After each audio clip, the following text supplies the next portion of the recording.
What is going on, guys? Welcome to another episode of Second Guessing with Stressan. I'm your host, Garrett Williams, aka Texans commentator, aka Houston Stressans. Yeah, man, we're off a victory. So obviously it's a short week. We got the Bills coming up tomorrow, but we'll still recap the previous game, which was the Titans before, and then I can't wait to dive into the matchup against the Bills. I forgot to press go live on Instagram, so let me do that real quick. But as always, please follow me on all platforms at Texans Commenter on pretty much everything, or Houston Stressans, STRESSANS, Instagram, Facebook, YouTube, Twitter. Just started a Discord. I'm sorry, I don't even know what it's called. The other Twitch, if you want to stream it on there. But yeah, if you want to listen to as well on podcasts on replay, Spotify, Apple, type in Houston Stressans or Second Guessing with Stressan. As always, my website, HoustonStressans.com. Haven't been writing articles as much. I'm going to try and write an article previewing this Bills game. We'll see if I get it out or not. Free newsletter there, merch, etc. But shout out Primo Looks on YouTube. He says feeling good about the game tomorrow. So that's definitely my vibes the more we get into it. But as always, I'll kind of, interweave between comments and whatnot. But we'll start off with reviewing the game against the Titans. I mean, we won't go too much into it, but obviously it was another game where Mills started for us with CJ Stroud out with the concussion.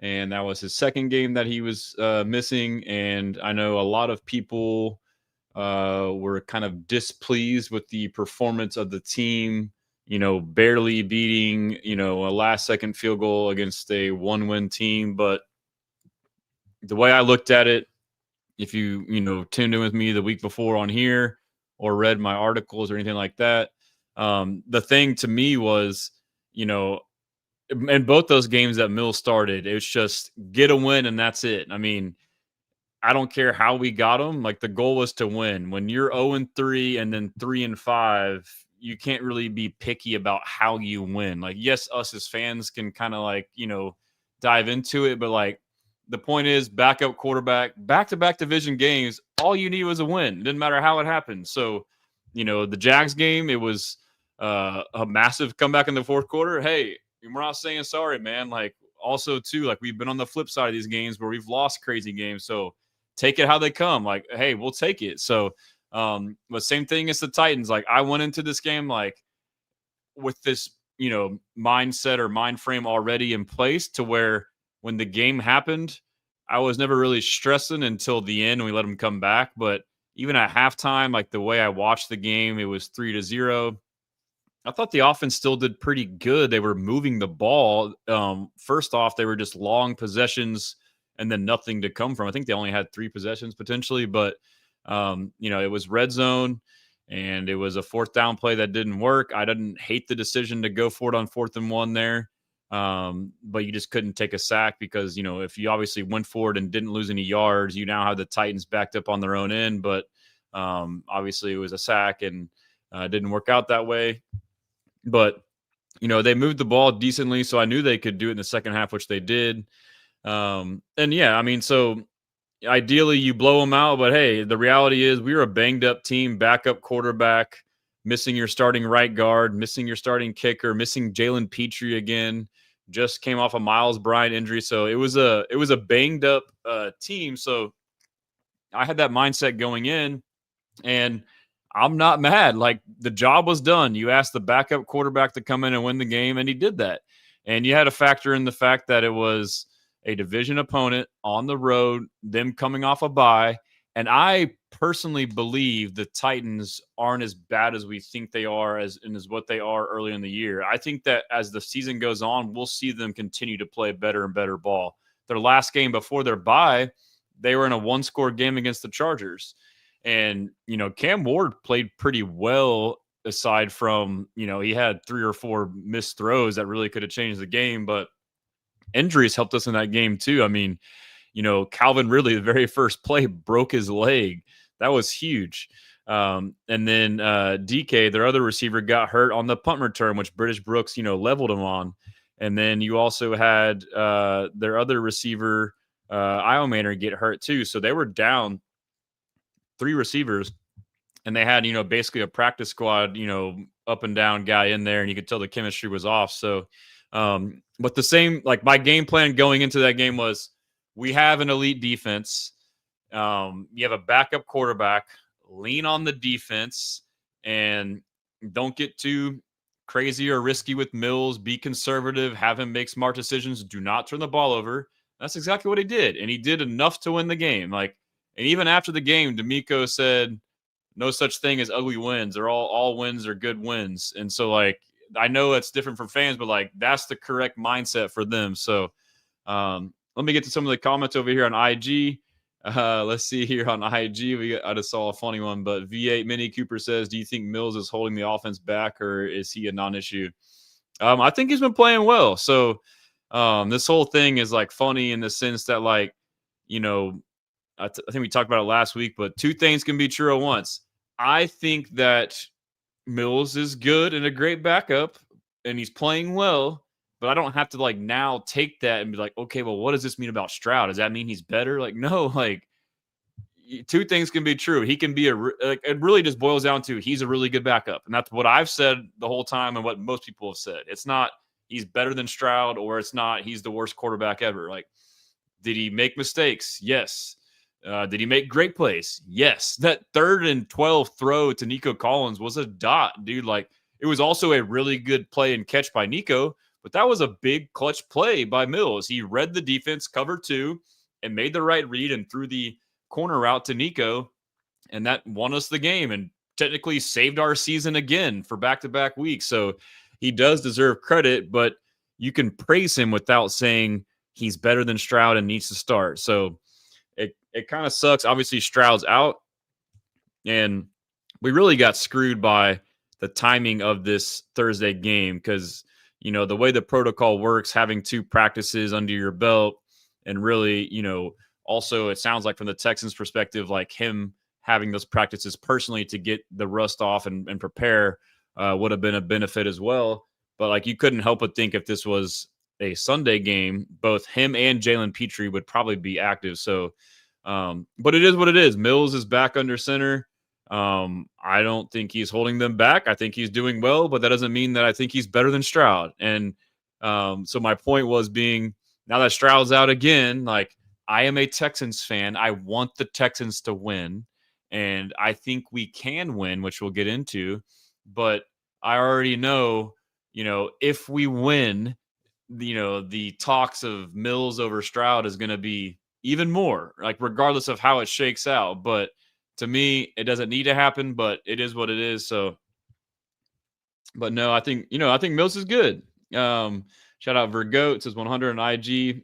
Nick Pat F on IG. If the Texans win tomorrow, I will drink my own urine. I will not hold you to that because that sounds not healthy, but we'll see what happens. Caleb on YouTube, hot take, but if Mills wins us this game, I think the QB controversy starts. Obviously, Stroud is better overall, but I like how Mills is playing so far and targeting Nico. Yeah, he's playing good. I mean, obviously the talks will happen, but there's not going to be a controversy within the program. And really for that to happen, it would have to be Mills plays and wins and lights it up, and then Stroud comes back, and he would have to struggle for multiple games for at least for the coaching staff to start to have to consider those things, in my opinion. And it's already going to happen in the fan base. It's already happening. It will ratchet up if they win. That doesn't mean that that's everybody, that is 50-50. It could be a minority. I won't be there. But it is what it is. And like, as far as like the targeting Nico, I've been preaching this, but the biggest reason why he is targeting Nico more, and really the first game he had like 15 targets, but he only caught 7 balls. And then this last game we'll go to the box score, but it was pretty much on par with his average. Like, Stroud targets him heavily too. And when Stroud was playing early, he was getting criticized for only targeting him. But now that he's gone, just because of recency bias, and the last game Stroud played, he was hurt before, and then Stroud got hurt early in the game. So it's just a funny thing to me. But the biggest reason why the production for Nico has been great lately is because Davis Mills is a backup quarterback, and they are playing him like a backup quarterback, the opposing defenses. They are running man coverage much more than what they did against Stroud. That now leaves Nico Collins one-on-one. Credit to Mills. When he sees man, he's like, I'm going to Nico. This is what he should do. So a good portion of those targets are from that. I will say, too, I get the sense that, at least in these first two games, that it feels like Nick Caley knew this is his backup quarterback. And for the first time, really, it feels like, in conjunction with the man coverage that Mills sees, that we are really trying to get schemed up looks for Nico too. So I would say that would be the second layer, and meaning more in the slot, more motion, design stuff like that. And then the third element of why Nico is getting the ball more under Mills, or with Mills, in my opinion, is Mills is a backup quarterback with nothing to lose. And so he just says screw it sometimes, and it's worked out. And so, that's not necessarily a bad thing. Sometimes it's been bad, but it's still paid off. It's paid off more often than not. But he's thrown into double coverage a handful of times. And so that is like another topic.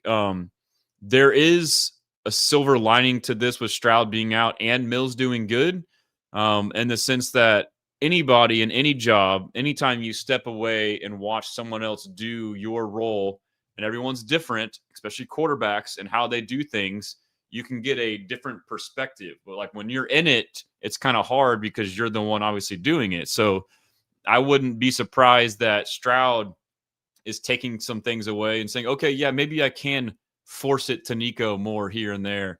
Or maybe there's other things that Mills is doing that he can pick up on, whether it's, reading defense a certain way or checking a certain way or whatever it may be. So there is some of that that can come out of this in a good sense as well. But that's just my kind of take on that. Shout out Dot on X says, what's up, Stressans? Shout out I'm gonna mess this name up.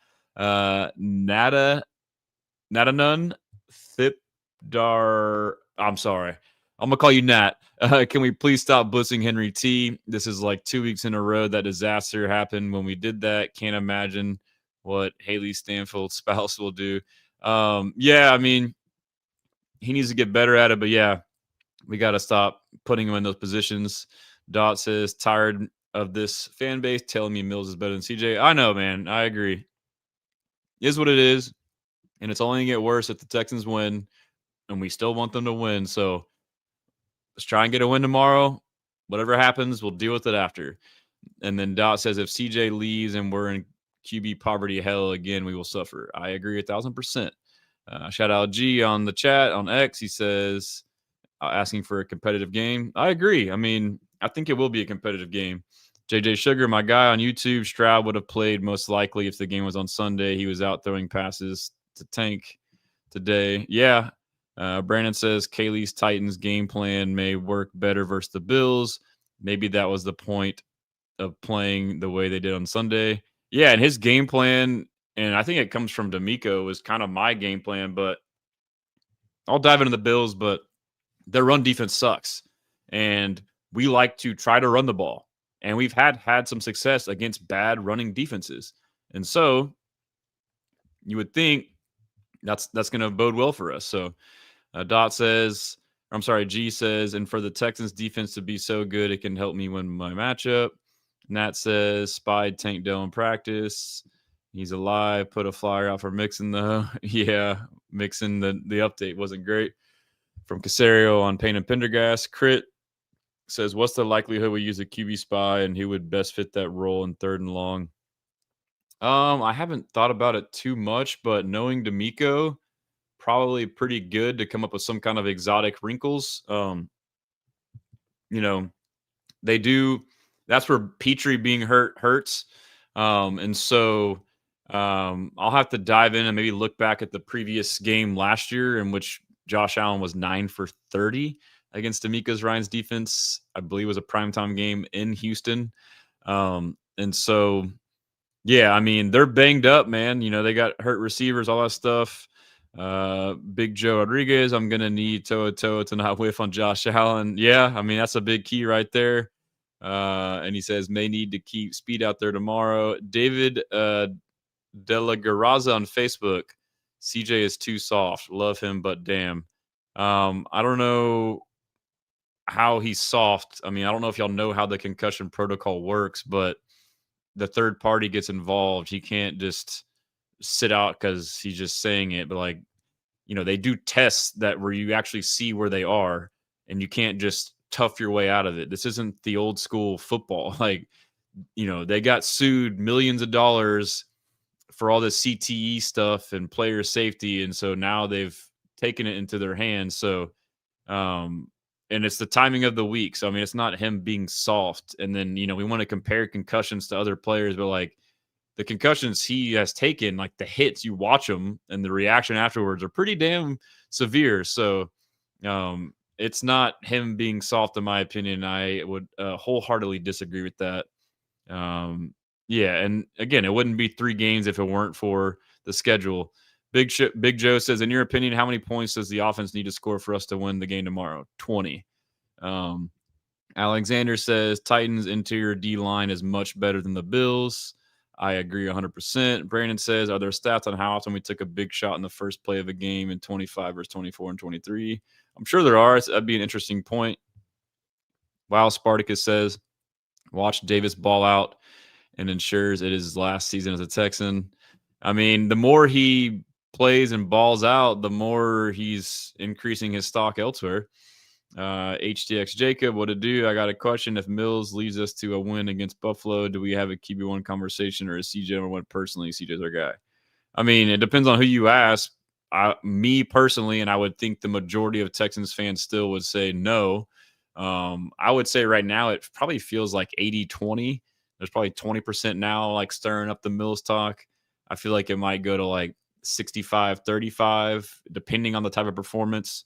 That's just kind of my sense of what it's at.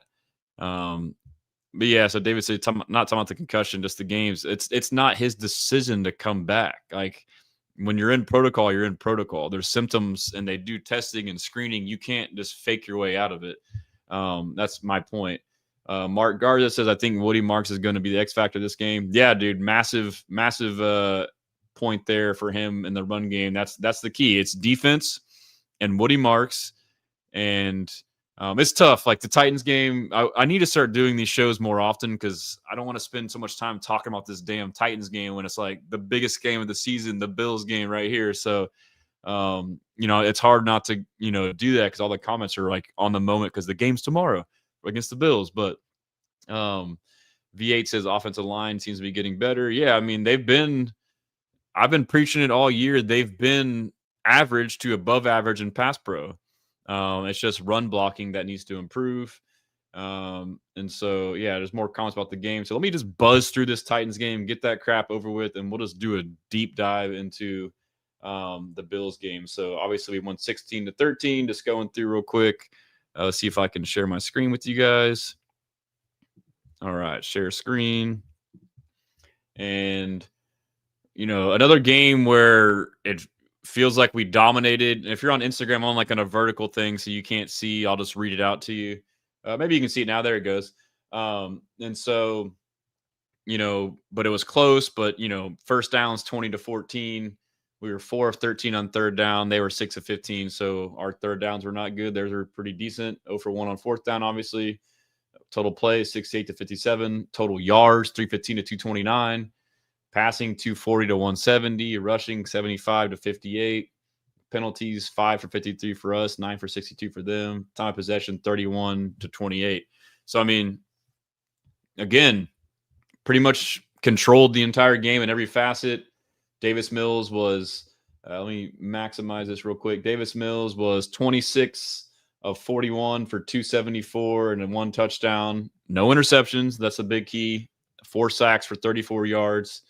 1 or 2 might have been on him. 1 I saw on film, still finishing the film, was because he got fooled, but he rated pretty well, a 90 rating. Cam Moore, 24 of 37, 190 sacks, 87 rating. Woody Marks, 18 carries for 44 yards, 2.4 average, not great. Nick Chubb, as the spell back, change of pace back now, 3 of 17 for an average of 5.7. So he's better in that role. Mills had a couple rushes. We held the Titans running backs to 25 total yards rushing. Cam Ward had 33. And Nico, a big game, 9 for 92 and a touchdown. Obviously, the touchdown, the big third down conversion. Higgins was getting involved, almost had a touchdown, might have been a touchdown, 4 for 55. Schultz, another big game, 6 for 51. Smart, reliable security blanket. Hutch had 3 for 42. So, again, Noel's not involved quite as much as we'd like. Christian Kirk didn't have a great game. There was some stuff that we can criticize him for, like he dropped that one touchdown that we challenged that we shouldn't have challenged, which I thought was dumb. But he should have caught that. He should have survived the ground. He did have some nice blocks on some run plays, but we need to see better out of him. And Jalen Noel, hopefully see more snaps from him as well. Will obviously had the strip sack fumble that resulted in a field goal for us. So, so Mills played good, not great. We saw a lot of the same stuff, red zone and, goal line right off the bat, messed up there. So you're down 3-0. And then he took a sack that took us out of field goal range in the first quarter. So that's at least 6 points if you take both of those. You potentially up 6-3 at half. That's why at halftime I wasn't tripping. So we had 1, 2, 3, 4 legit drives before half. And 2 of them were legit scoring chances. And then they come out and get a field goal before in the third quarter. And then we respond our first drive, second half touchdown. We're starting to hit Nico. And you can tell, too, with Mills, like, defenses show you something, and then the more he sees it, like once he kind of catches on to what you're doing, once he gets his feet wet, he kind of steps in and really starts, dicing you up. They were running a lot of cover 3, and then on the backside, the cover 3 corner guarding the X receiver, mostly Nico, would press, so it was like almost like man, and so he would hit Nico on some end breakers on that. They started blitzing him a lot, and he would tear you up against the blitz. So please keep blitzing Mills. That's where you'll see Nico eat. And then another long drive that resulted in a field goal in the second drive in the second half, which was great. So, Matthew Wright stepped in great for us. Let's see. And then that was a strip sack fumble. So you get that, and all you get is you basically go 3 and out and get 3 points off of that. And after that, both teams' defenses, 3 and out, 3 and out, 3 and out. And the touchdown drive they had, they got a bogus pass interference on, I believe it was Stingley. That extended the drive on, let's see, it was 3rd and I don't know where it's at. Man, my voice just cracked there. Where was the pass interference? Incompletion. It was on Stingley, and it was on 3rd and 10, and then gave him new life. And then Cam made a great play, a great pass to Chig to get him down there on 3rd and long. And then their touchdown was like a pick play, and it wasn't called. So, but the response to go down and score a field goal. So, again, we got the win. Who cares how it was done? We can go over a couple more things to get over this. I know we want to talk about the Bills game, but let me go to let's see if Next Gen had any cool insights on it. Let's see here. Week 11. We'll go to Titans-Texans. Go to Insights. And let's see here. I'll show this tab instead. And so with their 16-13 win over Tennessee, the Texans have allowed only 163 points to their first 10 games of 2025, despite holding just a 5-5 record. This represents the fewest points allowed by any team with 5 or more losses through 10 games since the 2003 Buccaneers. That's crazy. J.C. Latham held Will Anderson to 0 pressures across 17 matchups in Week 11, while allowing just 1 pressure across his 26 other pass blocks. Anderson did manage to generate 4 pressures across his 11 pass rushes, not against Latham, recording 3 pressures in 6 matchups against Dan Moore. Latham has now allowed 7.8 since 6%. So Latham played well, but the Titans finally got the ball out quick. We're doing RPOs, quick passes. So like most other teams, that was a concerted effort. I think it was, right here. Cam Ward recorded an average time to throw of 2.6 seconds against the Texans, the fastest of his career. So that's what we're seeing. That's what we'll see for Josh Allen. Every quarterback we've seen, because of before the game even starts, Will Anderson and Daniil Hunter, the offenses are already changing their game plan. They move the pocket, they chip them, they throw quick, they throw screens. They're doing all this stuff. They barely take any deep shots. And when they do, they max protect and try to do it and double team because of the threat that they are. This one here says Nico Collins caught 9 of his 10 targets for 92 yards and a touchdown in week 11, including 5 catches on 6 targets, over 10 air yards for 63 yards and a touchdown. So that was basically like the downfield inbreaker. So, and then just to finally put a bow on this game that we got the dub. Again, I know people were upset, but like that was their mindset going in. So I wouldn't put too much into, oh, well, you barely beat this bad team. Normally I kind of nitpick wins like that, but like given the circumstances, I'm not tripping. So we'll go to offensive grades. Nico Collins balled out 83.1. They graded Davis Mills really high, 81.5, which, I'm 3/4 of the way through the film, and he looks like he played pretty good. He made great decisions. I think it was just the game plan. It was a conservative. He played smart. And so hopefully he can give us another good performance. Jaden Higgins graded well, 76. Trent Brown, 73. Hutch, 70. Chubb, 66. Patterson, 61, who played at left guard again. Scruggs, 60. He played 1 snap. Dare played 5 snaps. Woody, 57. Titus, 57. Felt like he maybe did a little bit better. I thought Yaka played better than 54. It was nice to get him back. He was a little rusty, but he played pretty well. That's a huge development for this offense, getting a true fullback back in the offense. Ursery, after playing one of his best games last week, regressed this week. I think he gave up 4 pressures. Schultz, the grade isn't great, but I thought he had another gutsy performance. Jake Andrews, this grade checked out with me from what I've seen, 49, not a great performance. Kirk, that grade checks out, 46. Stover, 44, only had 14 snaps, first game back after breaking his forearm, I believe. So hopefully he can continue to get back in rhythm. And then Blake Fisher kind of regressed in this game too. I think that does match up with what I've seen on film. So, and then I guess we don't really care about their side. So we'll go over to defense. And if you got some comments, give me a second. I will get to that in a second.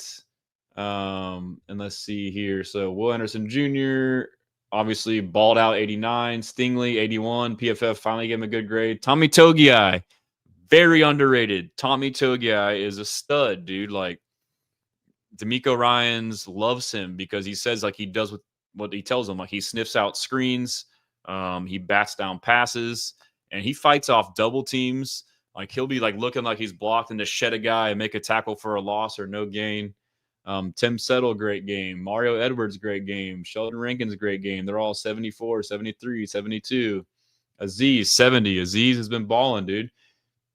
Hunter, 69. Nice.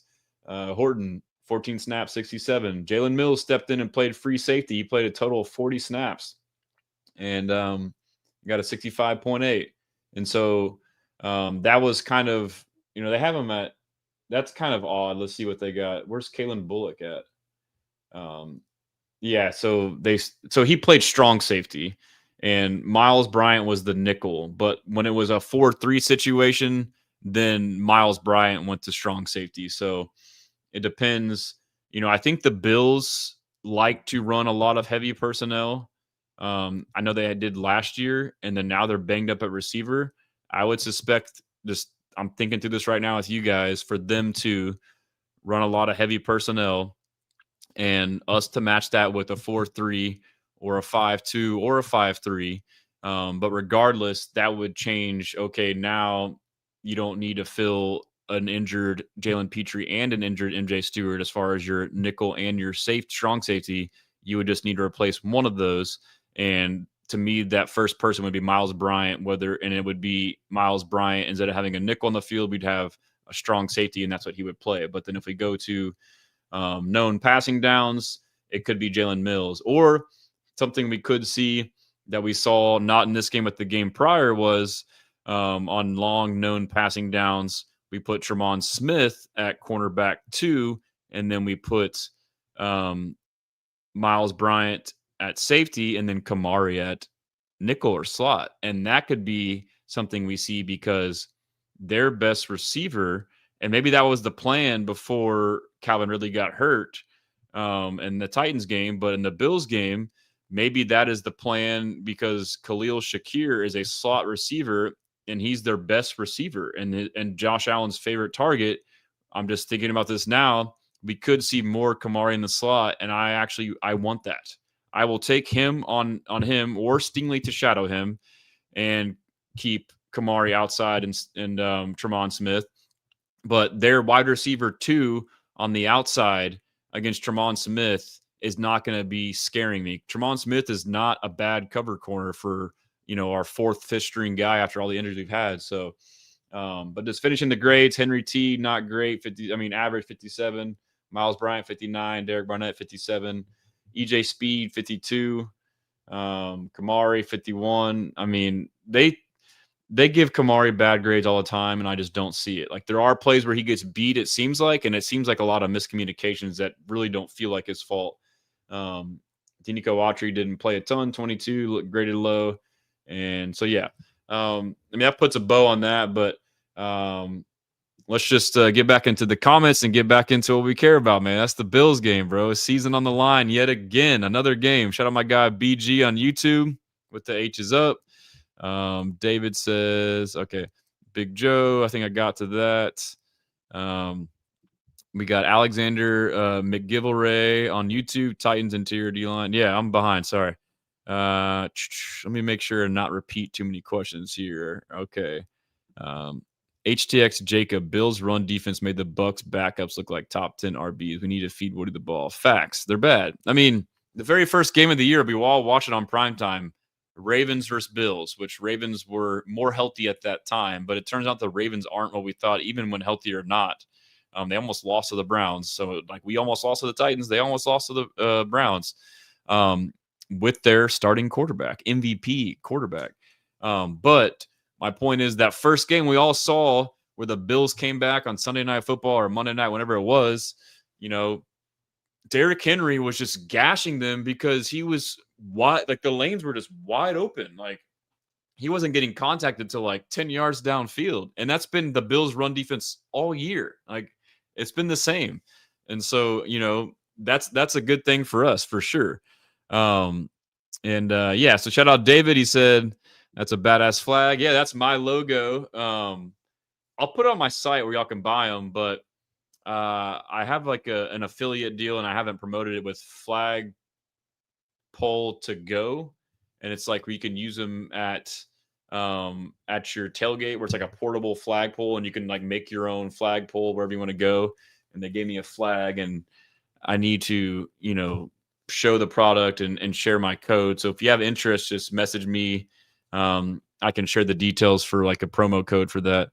Let's see. David says Texans going to beat Buffalo on primetime. Let's go. Yeah, man. It could happen. I feel pretty good.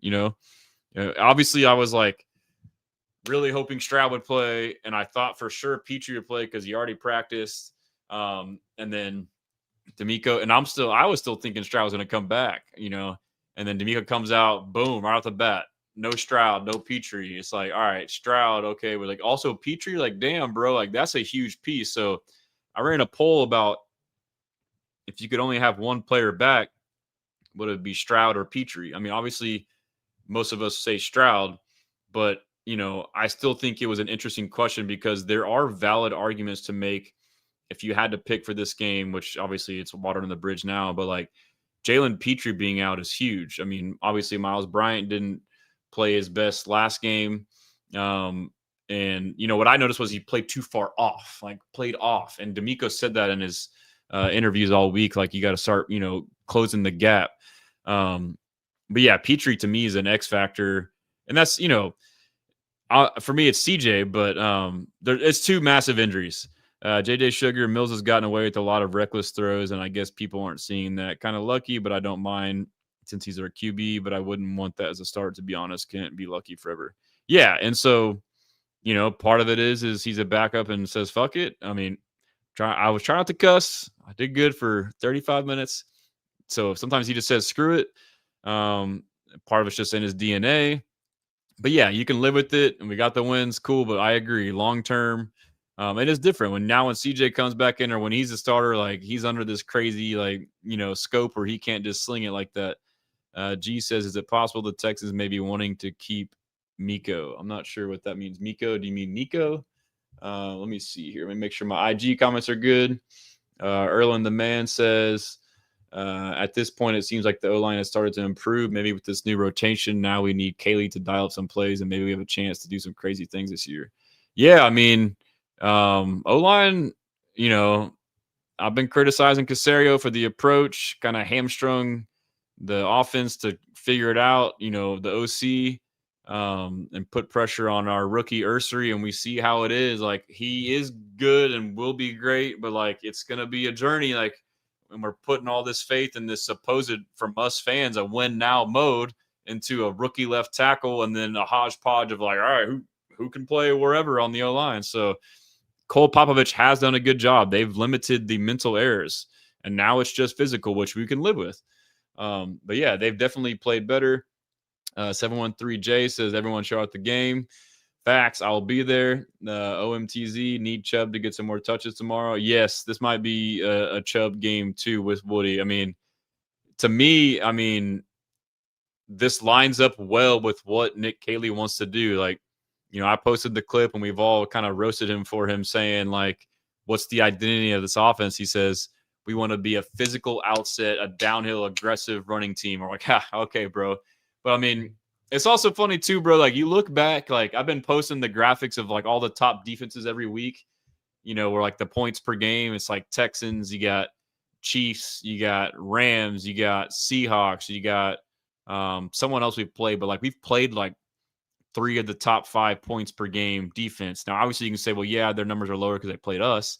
But the schedule, we always have a picture of how it is before the season and like during the season, but then not until later in the season, you're like, oh shit, like we all thought these teams were ass, but actually they were good, or this defense was ass, but actually that defense was good. So that is an element. Like, again, I've talked about it here, and it's not excuse making, but like it is perspective. Like Nick Caley, first time play caller, Stroud, first time learning this offense, new O-line, rookies, shuffling, this and that, injuries, etc. A lot of injuries, tight ends especially, playing some pretty good defenses.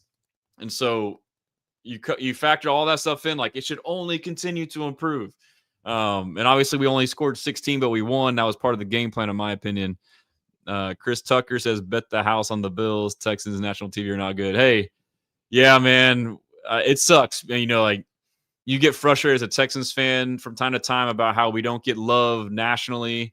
But if we were non-Texans fans and we turned on the TV and watched us play on national television 4 or 5 times a year, we would think the same thing because, overall, we haven't been great showing on national television. Let's see.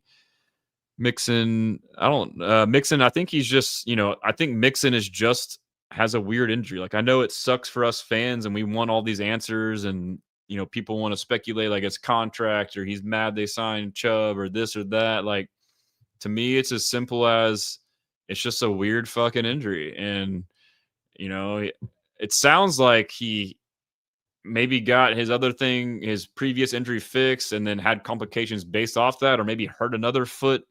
I'm just speculating off what I heard and what makes sense in my head.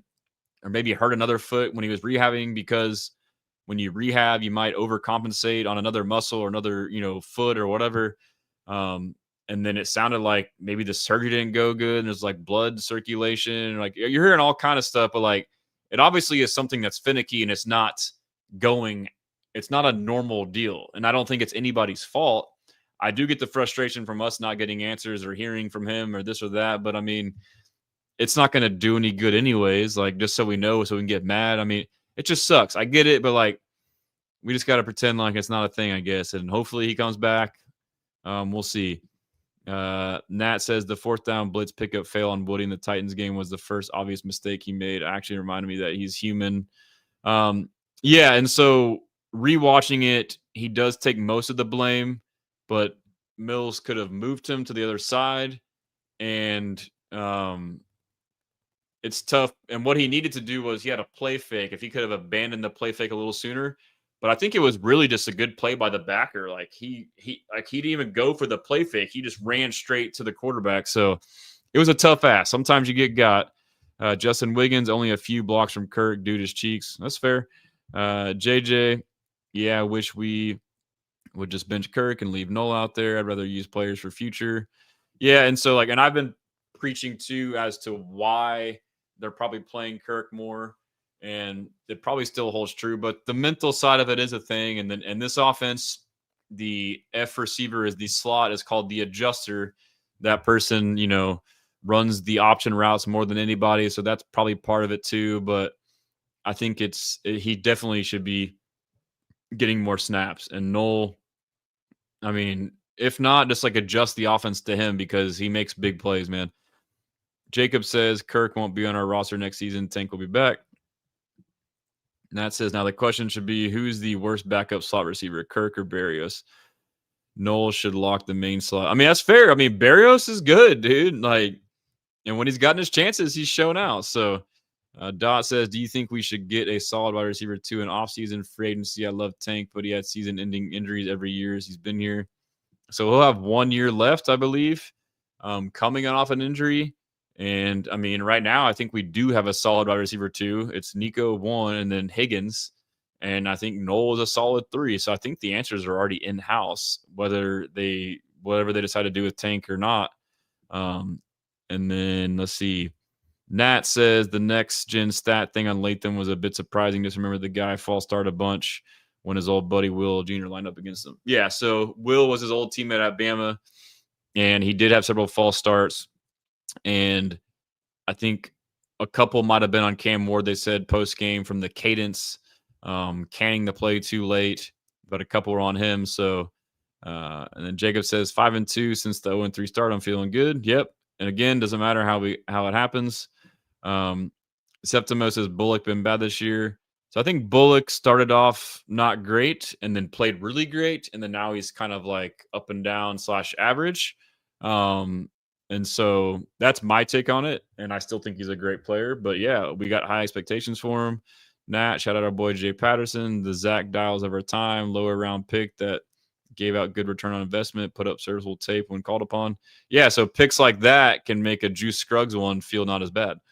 JJ Sugar, Sting likely won't shadow in the slot. He's rarely in the slot. He did it against the Jaguars in key situations. He covered Parker Washington in the slot. He actually got cooked on a slant, but it wouldn't be, all the time. It'd be situational, in my opinion. Brandon, who is the best cornerback duo in the league? I mean, it's the Texans, bro, for sure. And then JJ says Mixon doesn't seem to be mad at the org at all. He seems to be constantly cheering the team. Yeah, exactly. So those kind of, thoughts don't really make sense. I mean, I get the frustration. J-Bo the Kid says, how much of a must win do you think this is? I mean, it's not as much as the previous two because Stroud's not here. It's the Bills. They're a good team. But it's pretty important. And I think if you look at the numbers too, playoff percentage chances before, with a win or a loss, pretty big discrepancy there. But yeah, let's start diving into this, man. Let's start let's get real nitty gritty on this, man. Let's overanalyze the shit out of this game. How's that sound?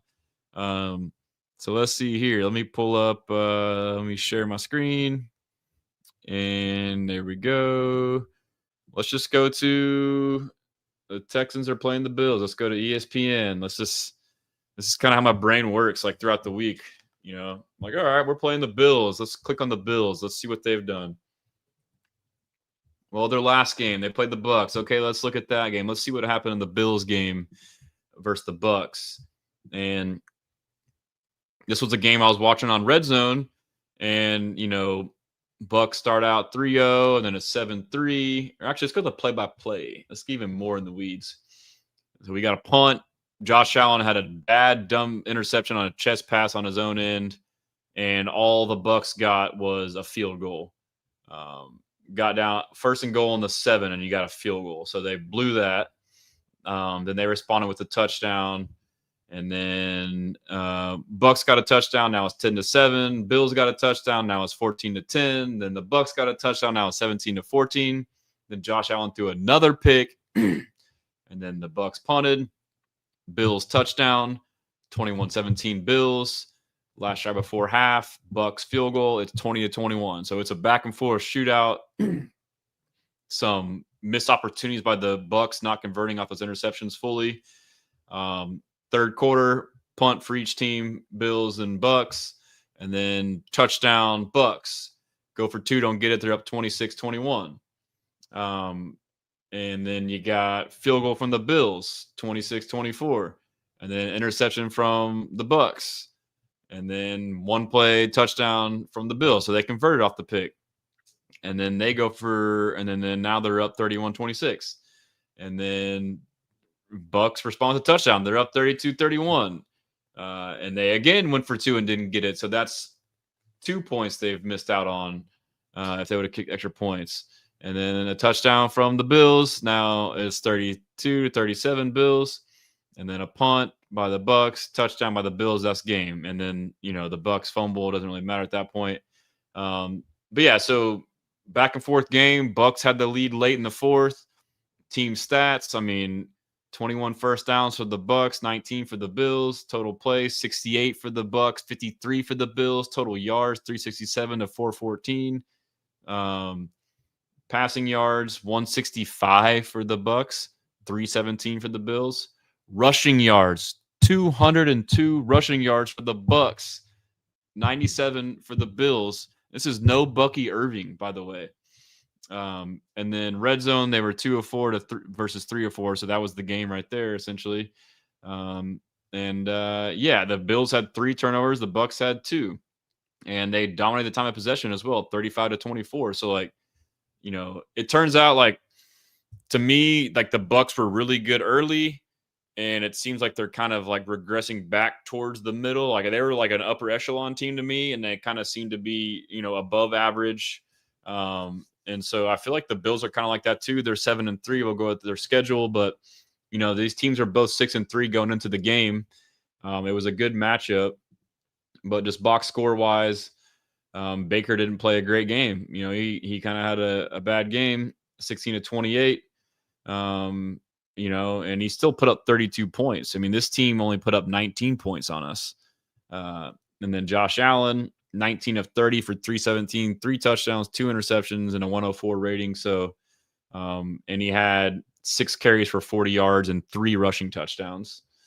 So obviously that's something we're going to have to worry about. But on the Bucs side, Sean Tucker. Who is Sean Tucker? Come on.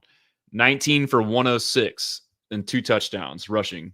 Rashad White, 10 for 51. Both their backs were averaging 5+ yards per carry. Baker had 5 for 39, so Mills can run the ball against them too. And then as far as the Bills, they were they'll be out. Dalton Kincaid again for this game. He was out in that game.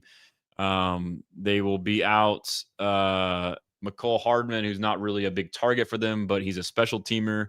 Punt returner starting and kick returner starting. He actually had a 56-yard kick return that gave him a short field for a one play drive touchdown. And he also muffed a punt. But he will be out.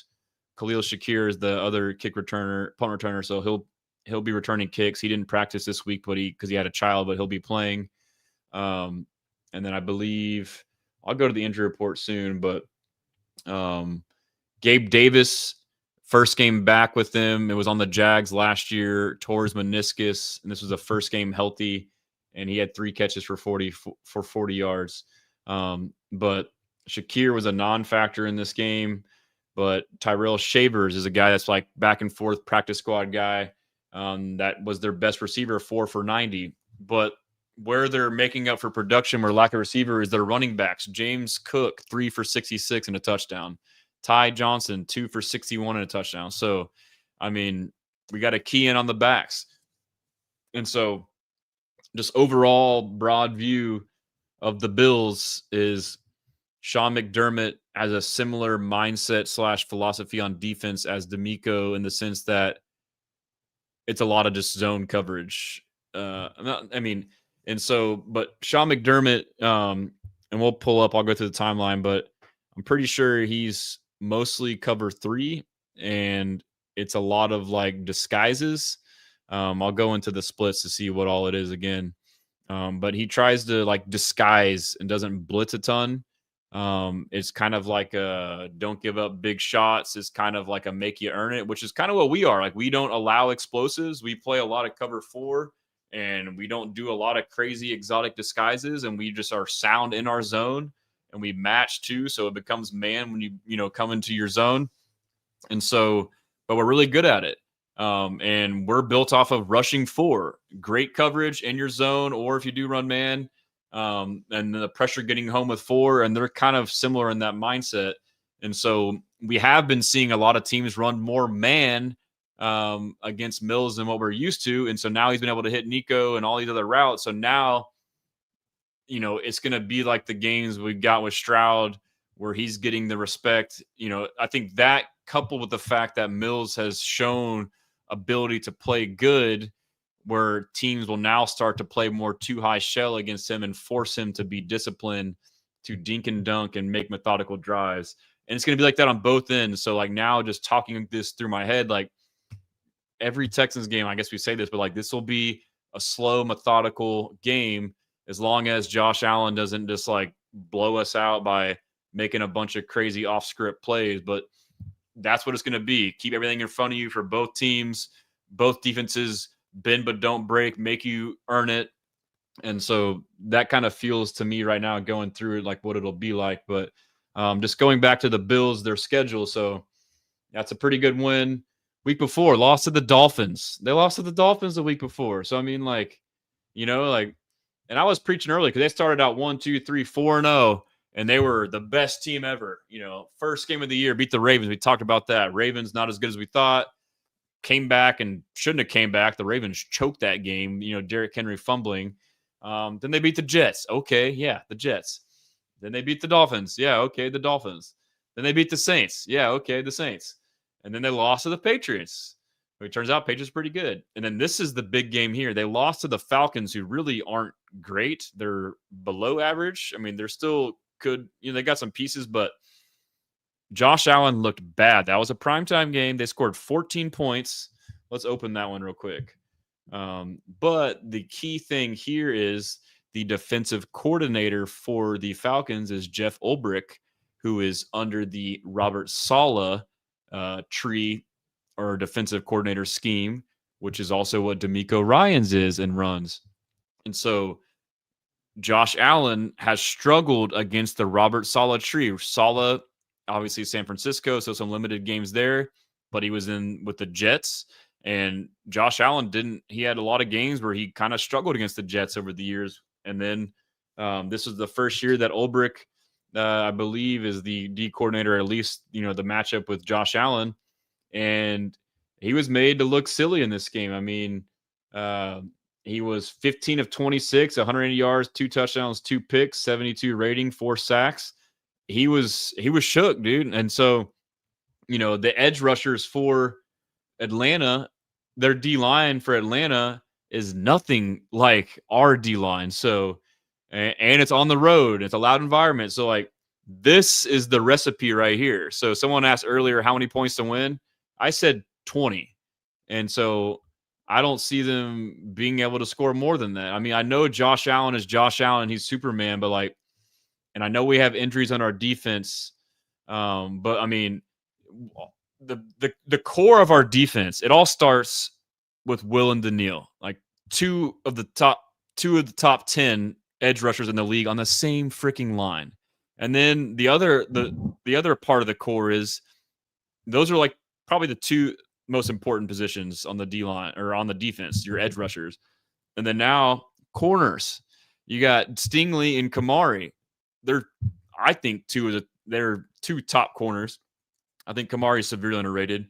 So those 4 players, as long as those 4 are on the field, everything else can kind of fall into place. Like, that's the phenomenon of rush and cover. Like, our pass rush will help the pass coverage, and the pass coverage will help the pass rush. So if there's plays where Will and Daniil aren't getting home quite as fast. If you lock down on the edge on the big receivers, then you now have a chance to get home with pressure, and vice versa. Like if you're not covering good and need to catch up, or maybe there's been plenty of times where they get burnt, but guess what?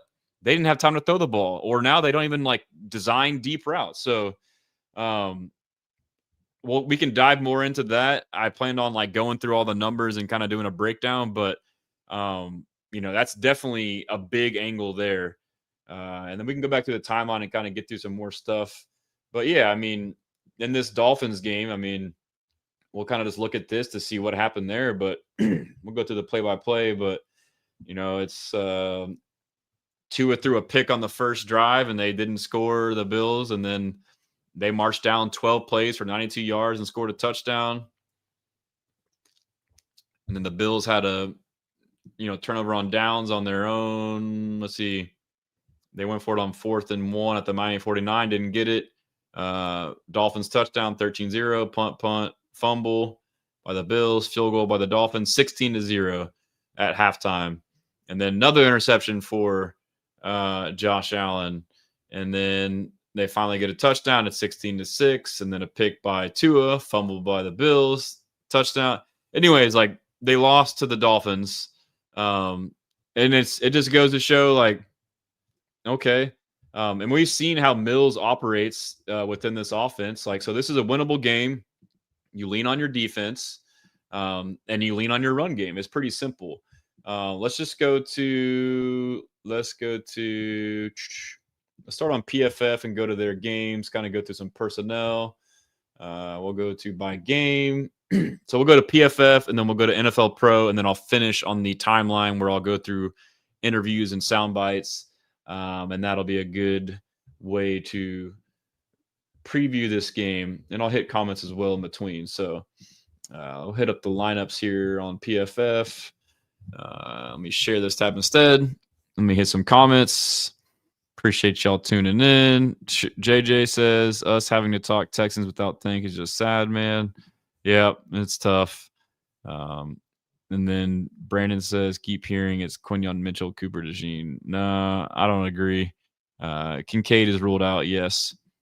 And then Jacob says we should have beaten the Bucks. I agree because Henry missed that tackle. Yeah, I mean, it's rough, dude. But it is what it is. And that's why I don't like freak out for winning some of these other games. Like, hey, screw it, dude.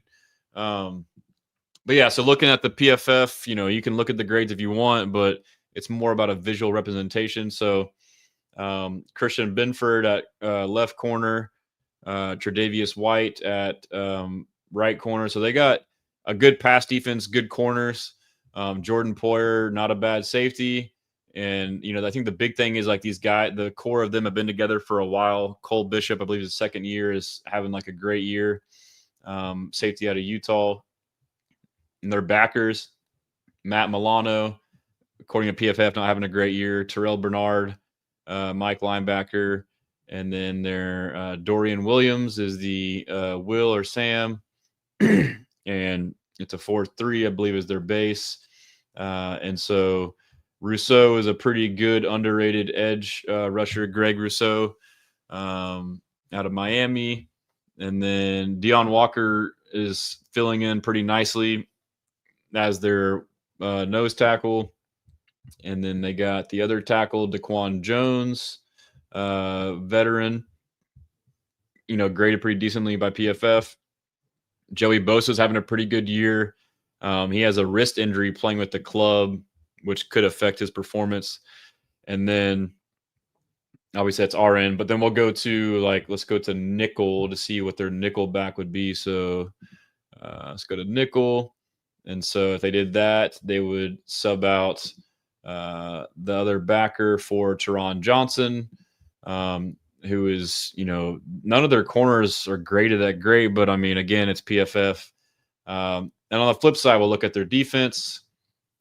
Their offense, our defense. Kean Coleman, who got sat out last game for missing a team meeting. I would expect he's back, but that's not really a good situation. he's been playing better this year. I've never been super high on him. Like, he's just a big possession guy. I mean, he shows some stuff, but like, I'm not super impressed with him overall. But I mean, when you have Josh Allen, he can make you right. So Shavers is now, he looks like a starter. I mean, he's 6'6", 211. And they seem to like him, or Josh does. Dawson Knox, familiar guy for Josh Allen, will be the starting tight end. They also have Jackson Halls, who comes in out of Georgia Tech as their blocking tight end. And then Khalil Shakir, a very underrated slot receiver to me. Smart, savvy, tough. And then Deion Dawkins at left tackle, pretty good left tackle. And they got at right tackle, they got Spencer Brown, pretty good right tackle. And then you got David Edwards at guard, and you got Coburn McGunner at center. And then you got Osiris Terrence on right guard.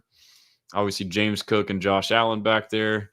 But yeah, so I mean, also too, schedule matters. I guess you can say it for us and our defense and how good our defense looks, like our opponents, but like their offense, like their O-line looks great and their numbers look great, but like what defenses have you played? And then the ones that you've played that aren't good, how is that fair? Like we talked about the schedule, like Ravens defense ass, Jets defense ass, Dolphins defense ass, Saints defense ass, Patriots defense good, loss. Falcons defense okay, loss. Panthers defense ass. Chiefs defense good, win. Dolphins defense ass, loss. Bucks defense pretty ass, lost or won. So I mean, you look at it that way, okay. They haven't played a defense, like the Chiefs are pretty good, but they're not like us. And this is at our place in prime time. Like, say what you will, but like NRG on a prime time shows out, dude. But yeah, so let me just go back to, I guess now we can go to NFL Pro and look at the insights and kind of do some more. You know what I think we will do first is we'll just go to stats, and we'll go to team offense season leaders. Okay, so yards per game, Bills are second in the league with 387, and the Texans are 19th with 329. And then EPA per play, you got the Bills are third on offense, plus 0.11. Texans are 18th, minus 0.04.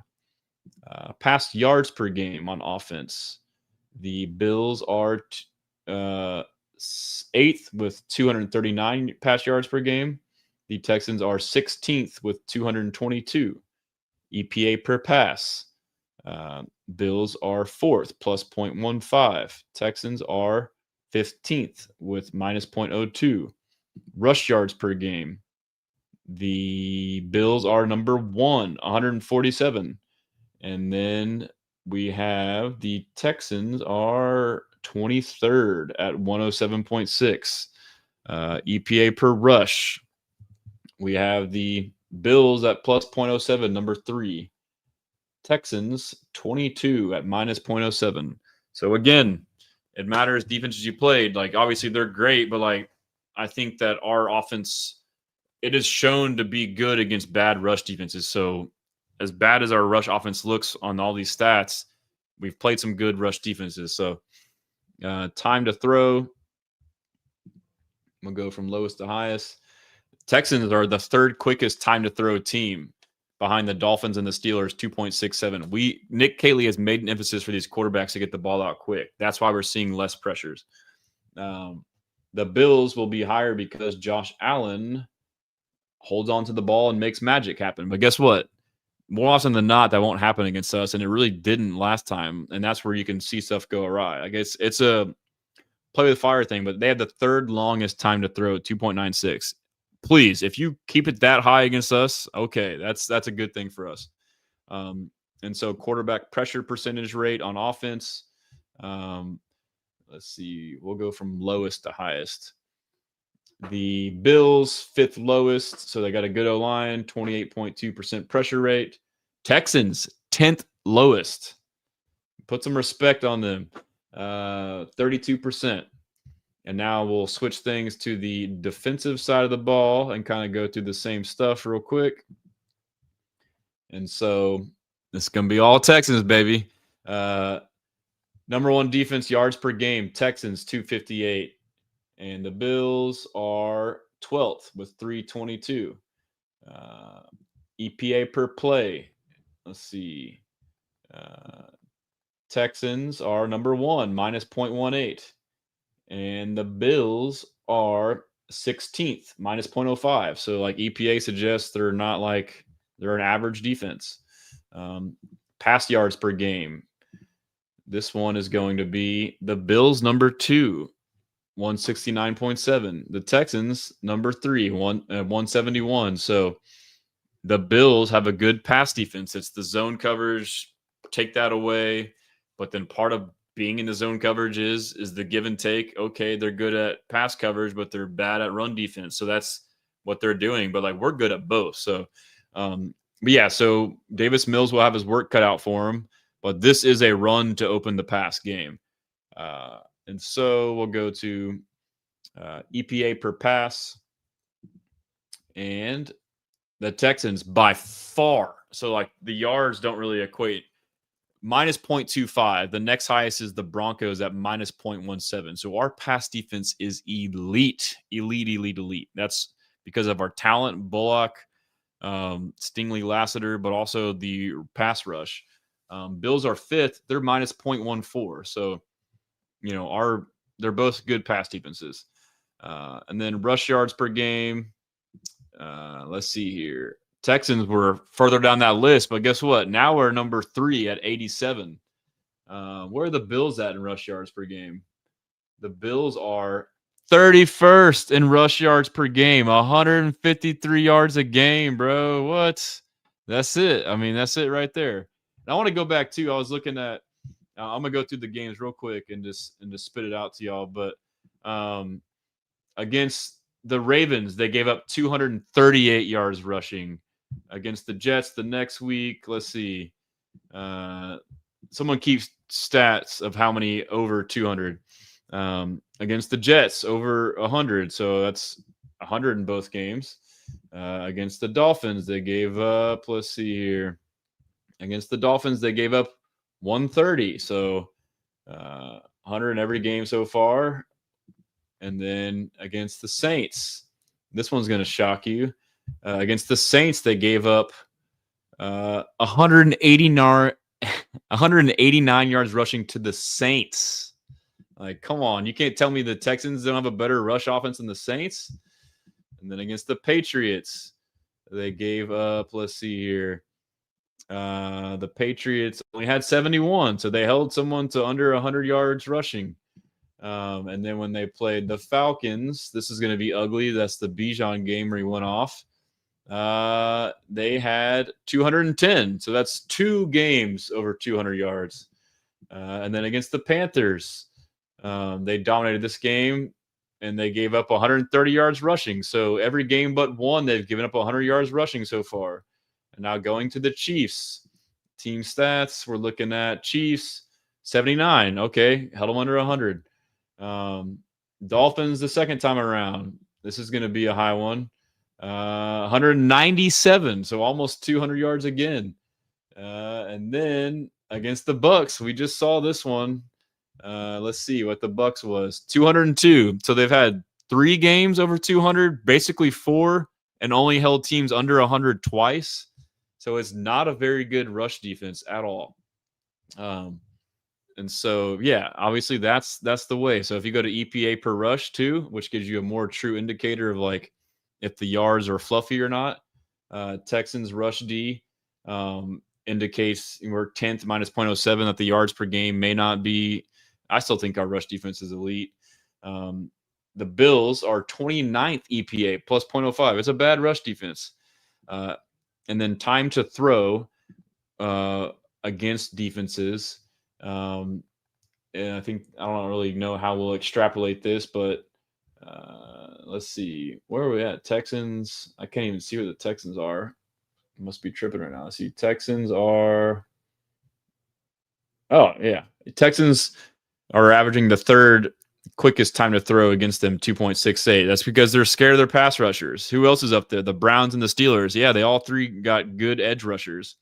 And then The time to throw against the Bills is going to be long. You know why? Because they sit back in zone 2.87. So Mills should have ample time, but he still needs to make quick, smart decisions. And let's see here. Looking at the quarterback pressure percentage, we'll go from highest to lowest. The Bills are 9th with 36.6, and the Texans are 15th with 34.9. Again, teams don't allow us to throw it. But yeah, we'll go to the insights. There's a bunch of them on here I haven't even gone through. But overall, like view of this, points per game, 29.2 for the Bills. That's 4th most. 22 for the Texans, 21st. Point differential, plus 63, which is 8 for the Bills. Plus 57, which is 9 for the Texans. Record in close games, 2-1 for the Bills, 2-5 for the Texans. It's trending back up. It was 0-5. Average margin of victory for the Bills, 13.3, 11th. Texans, 16.2, 4th. Turnover differential, +1 for the Bills, 13th. +7 for the Texans, 6th. Penalties, 68, which is 14th for the Bills, 72, which is 21st for the Texans. Right now, it shows the spread -6 for the Bills, over under 43.5. And we will just go to some key advantages. Let's just go to the whole thing. Okay. Looking at all these little stats, passing versus play action, the Bills offense is number 6, but we're number 1. Passing versus no pressure, they're number 10, but we're number 1. So, I mean, we got every passing metric. Long passing, they're number 4, we're number 1. Passing versus pressure, they're number 3, we're 18. So that would be, blitzes or Josh Allen scrambling. Deep passing, they're 16th, we're number 2. Immediate passing, they're number 5, we're 16th. So over the middle would be good for them. Short passing, they're number 6, we're number 1. Quick passing, they're number 6, we're 16th. Passing versus no blitz, 2 versus 1. Overall passing efficiency, 5 versus 1. So this is a good matchup. But we should get the edge on that. Flip side, their offense versus our pass offense versus their pass defense. Passing versus no blitz, we're 12, they're 4. Passing versus no play action, we're 16, they're 5. Quick passing, we're 14, they're 4. Short passing, 13 versus 3. Passing versus play action, 14 versus 23. So play action may be an area. I mean, run the ball, play action. Overall passing efficiency, 15 versus 7. Passing versus blitz, 20 versus 27. So if they blitz, again, Mills has done good against it too. That's a benefit for us. Versus pressure, 23 versus 16. So yeah, I mean, that's pretty much it on there. Rushing, and it looks like they got advantages on rushing. So stopping the key is, like, every game for us, stop the run against the other team, make them throw it. And then, on the flip side, we need to run the ball against them. But we'll go to the insights that kind of dives into that. Let's see here. Let me take a sip of water real quick. All right. I should have read these prior to kind of screen them, but it talks about James Cook. He's got 95 scrimmage yards in 3 of his last 4 games. And it says Texans defense has only allowed 1 running back with more than 95 scrimmage yards. So something's got to give there. Brandon says, what's the toughest pass rush Bills have faced this season? The Falcons, and they destroyed them. JJ Sugar, I saw a stat that Will Anderson Jr. is the only other rusher to get as many chip blocks as TJ Watt and Myles Garrett. Yeah, I believe it, dude. Talks about Nico. He's averaged 81.3 yards receiving per game since 23, 5th most in the NFL. Josh Allen versus Texans defense. Josh Allen has passed for at least 225 yards in all 3 of his last 3 games, but has averaged just 220 yards per game against top 10 passing defenses in 2025. So again, opponents matter. Texans get shit on for all their bad wins, but the Bills get praised for all their bad wins against the Jets and the Dolphins and, whatever it is. But the Texans beat the same teams, and, you beat a bad team. Like, well, what the hell, man? It says Allen faces a Texans defense allowing 171 passing yards per game. That has not allowed 225 passing yards in a game this season. Like, so, yeah, dude. I mean, this is different, bro. And like, I would have to think the short week favors our defense. Like, he has less time to prepare for it. We just run out there and do the same shit, or maybe throw some wrinkles in. But Davis Mills, 2-0 as a starter in 2025 after posting a 2-9 quarterback record in 2021. Let's see.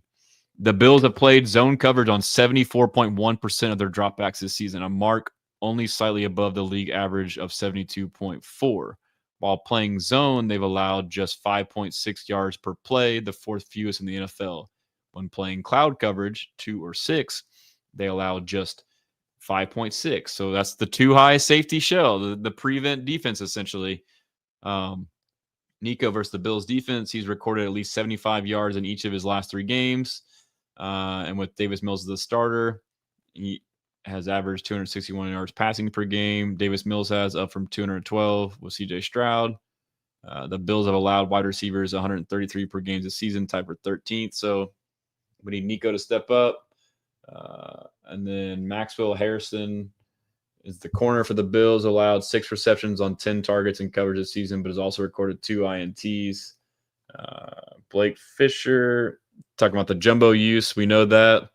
Cole Bishop, the safety for the Bills, is just one of 10 defenders to play at least 10% of his snaps at linebacker, slot, cornerback, and safety, while also playing over 5% snaps. So he's kind of like a Petrie type. And so they'll use him to stop the run. And then Texans offense averaged just 84.3 rushing yards per game on design runs this season, 7th fewest, while posting a league low 31% success rate. It says the Texans ball carriers have also generated explosive runs, 10 plus yards on only 7.7 of their attempts. That definitely checks out. And the Bills defense has blitzed on just 22.4% of opposing dropbacks this season, 7th lowest. They don't blitz. Generated pressure on just 39% of those blitzes. So they don't blitz often. When they do, it doesn't work. And their pass rush has been effective with 4 or fewer, is exactly what we were saying. Shout out Mr. Optimistic, says, yo, what's good, bro? How you feeling, man? Schultz, yeah, he's been having a good year. I want to kind of look at like more of the matchup stuff. These are all kind of just player stuff. So, I mean, I think that's most of it there. I mean, we'll talk about Joey Bosa and Greg Rousseau, whether in base, nickel, or dime. The Bills have a line primarily in over or under this season. From weeks 1 through 9, Joey Bosa started on the right edge and Greg Rousseau on the left. But since week 10, they have flipped sides with Bosa now on the left and Rousseau on the right. And then when it talks about, Jalen Petrie, how he's out in their first game without Petrie against the Jaguars in week 10, the Texans utilized that base defense on 52.7% of defensive snaps, their highest rate. Yeah, so they went 4-3 against them and then kind of went away against the Titans, but I suspect more 4-3 base, extra defensive back for a linebacker and left. Bills defense, to get into base, the Bills have normally exchanged the extra defensive back for a linebacker and left the front relatively unchanged. But on 3rd and 4th and long, the Bills have typically traded at least one tackle for an edge, such as Javon Solomon to play as a spinner to get a mismatch on an interior lineman in a wide or loaded front. That's pretty cool. That's some pretty cool info there. I mean, look at all these freaking insights for this one. Well, I guess some of these were loaded up here as a primetime game, so they knew. Danielle Hunter versus Deion Dawkins. Danielle Hunter is a line at right edge on 70% of his snaps this season, projecting a matchup with Bills left tackle Deion Dawkins. Dawkins has allowed a pressure on 7% of his pass blocks, the 7th lowest rate among left tackles. And Hunter has generated a 15.2% pressure rate, 6th highest. So something's got to give there. Davis Mills has used design rollouts on 12.7% of his dropbacks, a rate that would rank 6th highest among qualified quarterbacks.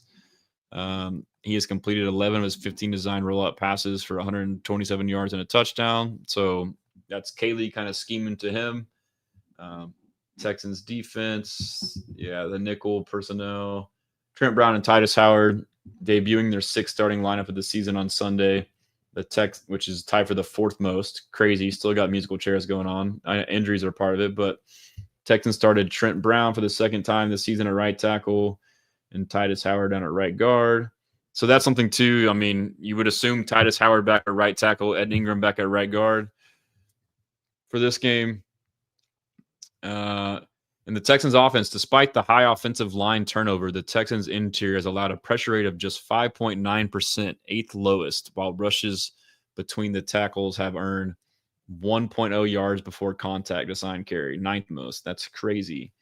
And then Josh Allen versus the Texans defense. Since the Bills' Week 7 bye, Josh Allen has completed 7 of 14 passes of 20-plus air yards for 209 yards, fifth most, and 4 touchdowns, tied for most in the NFL. In weeks 1 through 6, Allen had completed just 7 of his 21 deep throws for 197 yards and 3 interceptions. The Texans defense has allowed just 20% of opponents' deep throws to be completed. 20%? Tied for the lowest mark in the NFL for a league low average of 7 yards per attempt. That is nuts, bro. And then Mr. Optimistic says Aaron Wilson expects the same O-line this week. Man, I mean, that would be crazy, though. No Ed Ingram? That's what he's saying? I mean, shit. I mean, they've shown that they're willing to do the unpredictable on O-line. So, I mean, we'll see. And, with Howard and Trent Brown, that right side rushing, that's a lot of weight. And then you throw in Blake Fisher and you run behind those three. That's a lot of weight right there. JJ says Hunter is going to make tomorrow a long day for Dawkins. I hope so, man. And we'll see what else we got as far as insights. Bills defense versus Texans offense. The Bills have allowed 5.4 yards per carry to running backs this season, third most in the NFL, with their struggles primarily attributed to their performances when opponents use motion.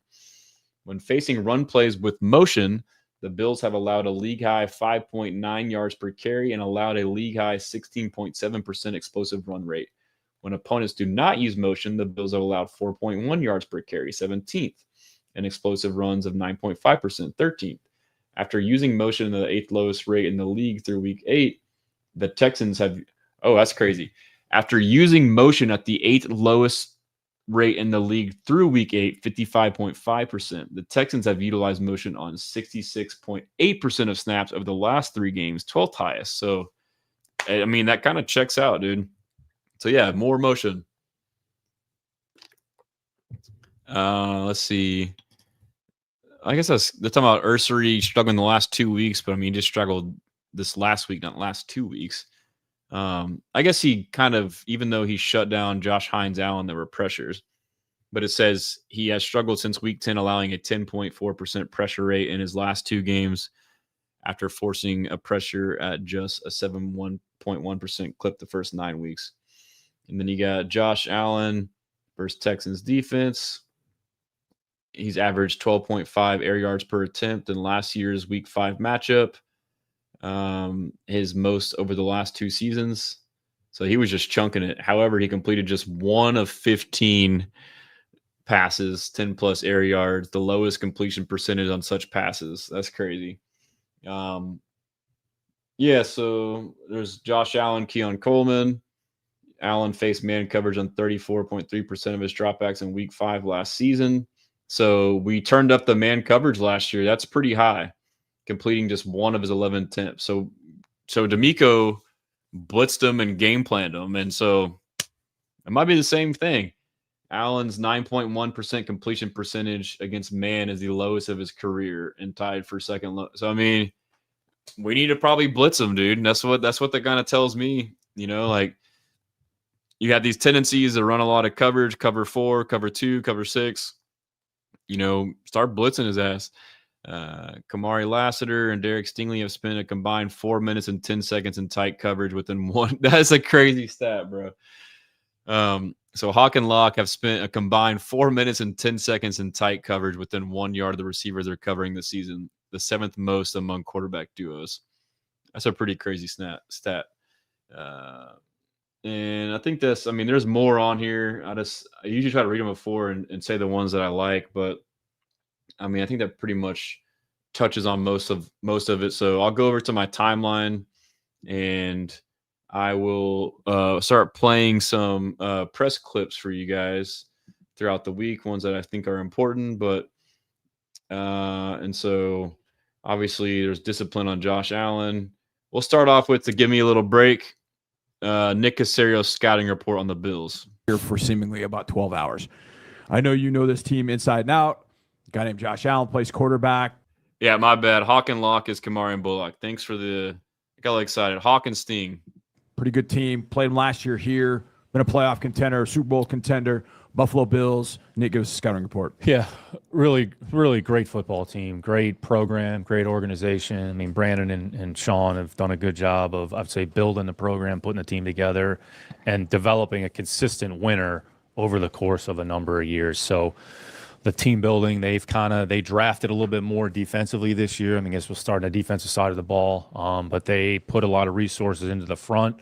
Drafted a couple guys in the front, drafted a couple guys in the secondary, but their front is very formidable. I mean, they carry 10, 11 on a roster. I'd say the guys that have made the biggest impact so far, I'd say Bosa's probably having as good of a year as he's had since he's been in the league. He's played really well. Extended Rousseau in the offseason, who's a good young player, and I think their combination of size and length, I mean, they're both 6'5", 6'6", long arms. They can put a lot of stress on the edge of the defense, so really good on the edge. They kind of rotate a number of players there inside. I mean, they lost Oliver to IR, which is, a big loss for them. But say the kid from Kentucky, Deion Walker, has done a good job, 4th-round pick. Drafted Sanders in the 2nd round, who's kind of been in and out of the lineup. But they roll the guys through on the front. So they're going to play 8 or 9 guys, and they have different packages. But it all starts with their defensive front. Linebacker, I mean, it really probably have 2 of the more unheralded linebackers in the league. I'd say Bernard's as good of a linebacker is in the league. Very smart, instinctive, tough, runs really well. Made a very instinctive play in our game last year where he kind of dropped, read a quarterback, fell back into the play, but you have to account for him. And Milano, when he's healthy, does a good job for their defense. And then Dorian Williams is kind of the next linebacker there. And then the secondary, I'd say the guy that's probably made the biggest jump is Cole Bishop, guy that took in the 2nd round last year, is really kind of the 3rd safety. He's made a number of, I would say, game-breaking plays, a number of positive plays. So good young player. Rapp's going to IR, so they re-signed Poyer, who has a lot of experience in their system. So it's a pretty good group there. And then at corner, they're kind of 3 for 2 with Bedford. Tre'Davious White, and they drafted Harrison in the 1st round. And then Teron Johnson is like a true nickel. So their pass defense is among the tops in the league, so they really put a lot of stress on you. Combination of rush and coverage, kind of like we talked about with our group. And then offensively, I mean, everything runs through Josh. I mean, he's MVP for the league for a reason. Played really well against Tampa Bay the other day. He's hard to tackle. I mean, you have to count for him in any, I would say, critical situation because he makes plays with his legs. They've gotten good production from whoever is out there at receiver. I mean, Shakir's probably been the one constant. And at tight end, I know Kincaid went on IR, but he was a big part of what they were doing. But Knox is not giving them some good plays. And a kid, Hawes, the kid they drafted at Georgia Tech in the 5th round, is giving him a good presence on the line of scrimmage. And the offensive line, they probably had the same group together here, for a number of years. And 2 really good backs. I would say Cook is really the lead back, and he's a 3-down back. And then Davis, who we talked about in the kickoff return. So, I mean, this is a well-built, well-constructed team who propose a lot of challenges. So it's going to be a big week for us and big challenge in front of us. But I think everybody will be excited about the opportunity. It's a big week, but it's one of the best things that he does, that breakdown. Mr. Optimistic says about Aaron Wilson. He said, I said it live on his He said on his live a few minutes ago, Ed still has a huge brace on his leg, sprained his knee. It's still not 100. Damn, that's tough. Well, I mean, I guess that makes sense as to why they would do that. But, I mean, they did good enough. And so here's Caserio talking about Josh Allen in the run game, preparing for that. We'll design some things up. How different does that make prep for him? Because A, he's an alien because he's 6'6", 240, and then he runs like a running back. And then, by the way, if you are worried about that and sit back, he can then hose it because he's got a great arm. Yeah, Josh is a part of the running game. And I'd say different, but it's similar to Lamar. I mean, they're both factors with their legs. They're part of the running game, and they're both elite throwers and passers. And Josh can make a lot of off-schedule plays, a lot of loose plays, and he's so damn big and strong. So even in the Tampa Bay game, a couple of the scores outside of the sneaks were designed runs. I mean, they were called for him. So you have to kind of treat him a little bit like a running back, even though he's a quarterback. Understand that he's definitely a part of the running game. Isn't it hard? You gotta be careful running against us, though. We don't play him, man. You're gonna get popped. And then here's a lot of these are on the Texans YouTube with John Harris and Mark Vandermeer. Here's D'Amico Ryans on Josh Allen's versatility. Man, this is it's very tough to say the least, man. That's why the kid is he won the MVP because he can hurt you in so many ways. Like when you have a guy, first off, who can sling it 80 yards, and then he can run QB zone read plays. It's like, man, how do you prepare this guy? This guy is scrambling and still he's looking downfield to still throw the ball on the move. So he's going to buy every single second that he can buy to stay alive, to chunk the ball downfield. So you got to stay in coverage a little bit longer. You got to rush a little bit longer. You got to rush with awareness, knowing where he is. Run game wise, it's not just a normal run. You got to be able to, react to the run. Also, the quarterback can keep the ball. So you got to play 11 on 11 football. He really stresses your preparation, right? Because you have to be very detailed in what you're doing. You have to be assignment sound. Like you cannot miss an assignment because they'll make you pay.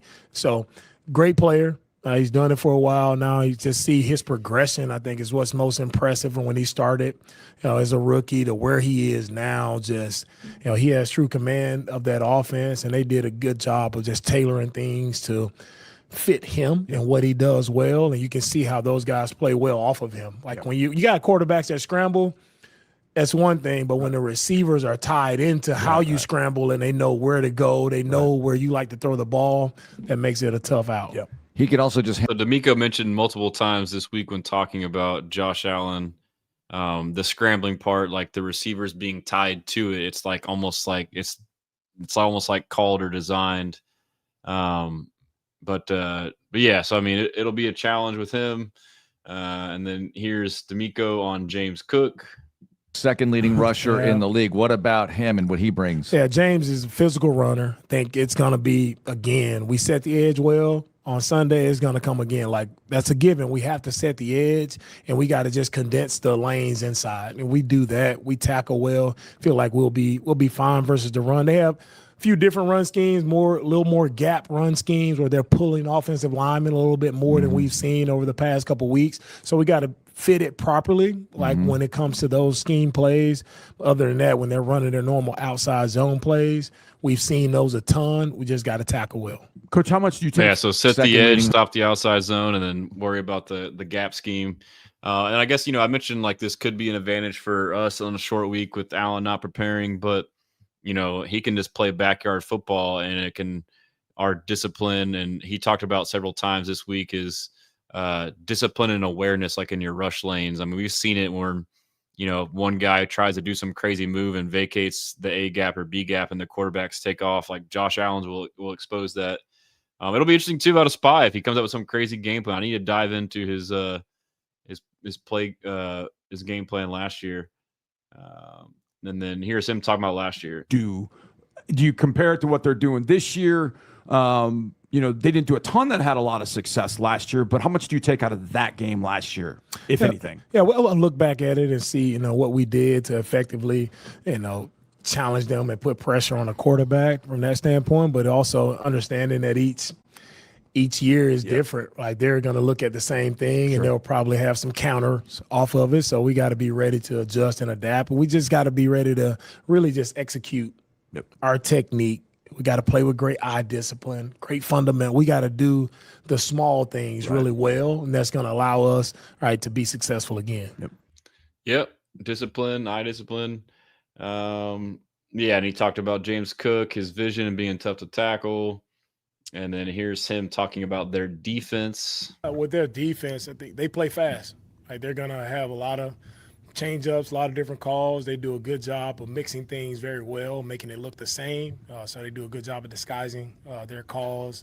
But those guys, they play fast. Good guys on the edges with Bosa, Russo, and then inside, they're nickel, they're backers. They're smaller guys, but they play fast. They play physical. They attack the football really well as a defense. They've done a really nice job of forcing fumbles.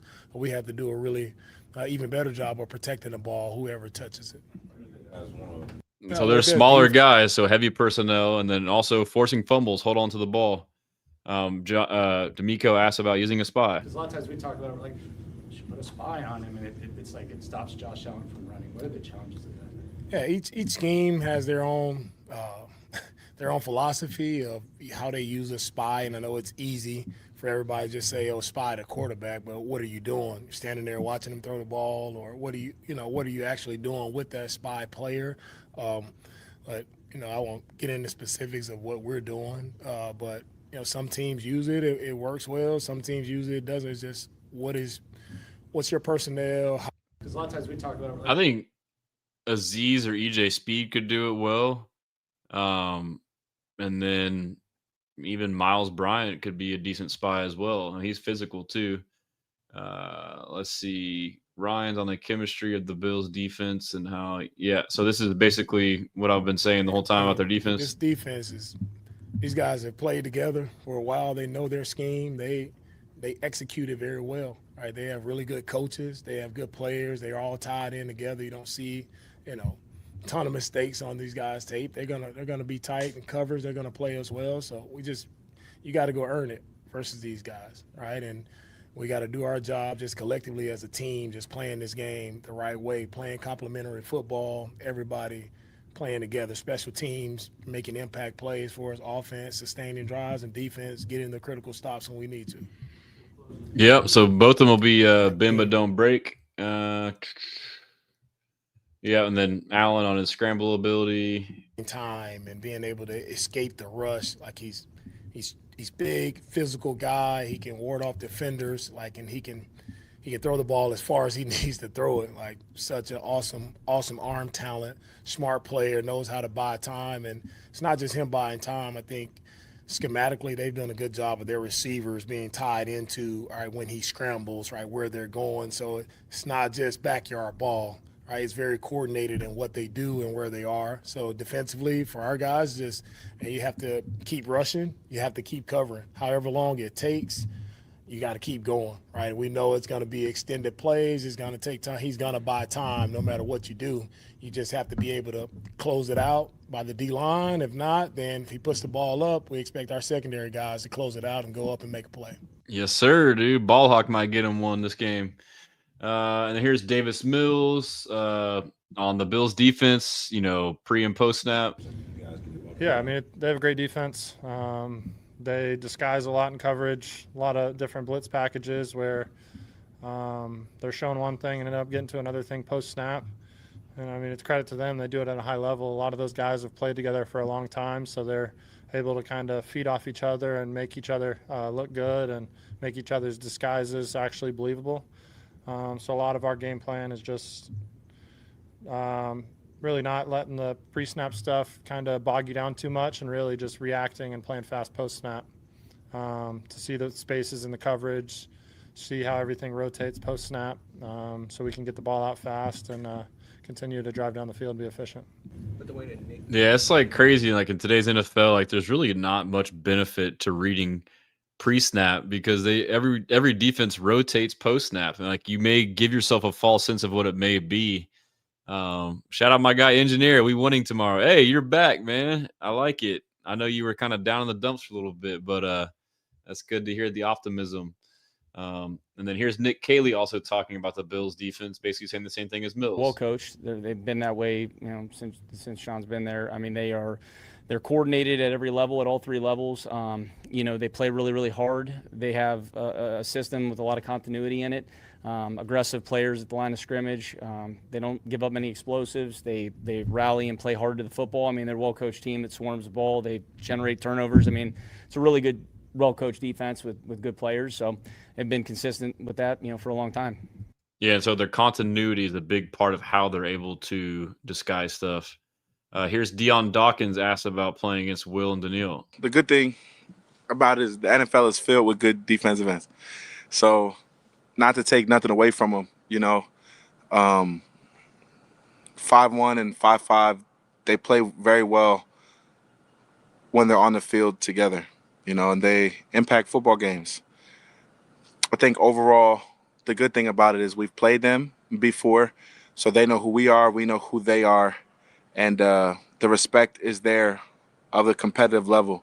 Like me and Spence are great tackles too, so I think the battles week in and week out in this league, they're tough no matter who it is. Like, you hear about guys like Myles Garrett have 4 sacks in a game in 1 week, 5 sacks another game. Like this league is filled with some war dogs, man. So I enjoy playing against good players. I really do. That's why I play this game, to protect my quarterback against good players. That's what makes it fun.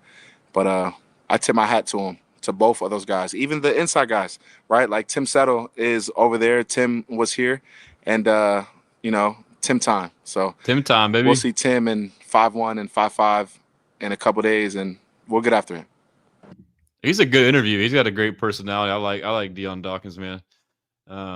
This is the last time he was in NRG, and that energy, it was just there, and it was electric. It was loud in there. It was just an elite game. Like, I enjoyed it. I really did. But no, the flows of it, man. And dope. It was an elite game. Josh Allen on the Texans defense. Where is that Houston Texans defense when you get a chance to look at it, knowing what their numbers? I mean, we know what their numbers are, but you get to look at. Yeah, I think one, the way they can produce those type of numbers, and still be, I'm not calling like a team that doesn't blitz a whole lot. They're not a lot of exotic looks. They just kind of put the ball down and play. They're fantastic in the back end. I think their front is great. They're getting a lot of pressure on the quarterbacks. So yeah, we're gonna have our hands full. But again, on a short week, just trying to put together a game plan, watching as much film as we can. Trying to develop as good of a plan we can, and ultimately comes down to executing on Thursday. Man, I'm starting to think now, it's like, shit, we might as well come out and just start blitzing this to throw him off guard, because they won't expect it, and he's not as good against it. Dude, Gabe Davis, I had never seen him before, and I feel like it'll be a good game. Like, heard him talk. Have y'all seen the league on FS1 back in the day? He looks like tough, Rafi physical from guys. the league, bro. Got a lot of respect for those guys, and I feel like it'll be a good game. Tell me I'm wrong. Rafi? That place is about the Texans. I'm trying to think. I'm Yeah. talking about Houston, Gabe Davis. When I was in Jacksonville. In Jacksonville, yeah. I played Houston, I think, one time with the Bills. Yeah. I was just thinking in terms of what the atmosphere is like there. What do you think about when you play down there? Oh, a lot of energy in Houston. Just alone, I mean, the guys on the field for the Texans, they bring a lot of energy, a lot of attitude, and it's very fun. I'm trying to think. Houston? Yeah. Sean McDermott on D'Amico Ryans in the defense. Yeah, very talented. They put together a good defense with, different spots, critical positions, as we talk about position value, that, the guys are playing well for him. And D'Amico knows defense and got a lot of respect for him as a football coach. And he's had a good defense there for, just about every year he's been there. Sean, how much does physical? Yeah, very talented. And then here's the physicality he talks about. Physicality, how physical they are on that side of the ball, stand out to you. Yeah, it's big. I mean, they got some guys that have that are big in stature and yet have twitch to them, and really at all three levels of their defense. So it's both corners are really good, and their safety play is excellent as well. And so the front and the back end are working together. Yep, agreed. Sean, how much? Coleridge Bernard Stroud asks if I'm going to the game. Yes, I will be there. Are you going to the game? McDermott on Davis Mills. Almost done, fellas. Plays quarterback for Houston. What have you seen from him on film the last couple of weeks? Good player. He moves their offense. He's mobile, smart, and knows where to go with the ball. And, it looks to me like they're playing well with him under center. They are. So, yeah, I mean, I think they're playing good with them, too. Here's Josh Allen with the game against the Texans last year. Ball out of the shadow of the end zone and how it eventually cost the game. Any stinging memories? I mean, how much more equipped do you think you are? I got beat up that game. Didn't play well at all. It's watching that film. There's a lot of good stuff to watch from that film, but it's hard to watch. I played pretty badly. So yeah, hopefully we can go out there and play a little bit better and move the ball a little bit better. But again, this defense is no easy task to go against, and it's going to take everything that we got from everybody on the field. Ball out of the shadow of the end zone and how that's a factor, bro. Let's see. Here's Joe Brady, the OC for the Bills, talking about the Texans defense. They're really good at everything. It was one of those advances. I was waiting for them to say what they're not good at. But I think the biggest thing is it's an opportunity for us. And us going in knowing that if we have to control what we can control and going in and not beating ourselves, understanding that they're gonna make football plays and we got to go play the next one. It's going to be a battle out there. They're the best defense in the league for a reason, so it's going to be a great opportunity for us to. It's going to be a great test and a great opportunity, and I'm excited to see our guys. Got stamped as the best defense again. So let me just scroll through the profile. But yeah, Coleridge, Bernard Stroud on X says, hell yeah, I seriously think we have a solid chance against this team. It'll be a dogfight, but people are way too low on us. I agree 100%. I'm just going to scroll through. Rockets won today. That was dope, dude. Rockets, man, Şengün is a stud. We had a lot of clips. I mean, Casario was on Payne and Pendergast. I'll get to that. But if you want to, I break down film. I'll try and finish breaking down the rest of the Titans game on my timeline. They're all on there, a lot of all 22 clips. We kind of went through the injury report.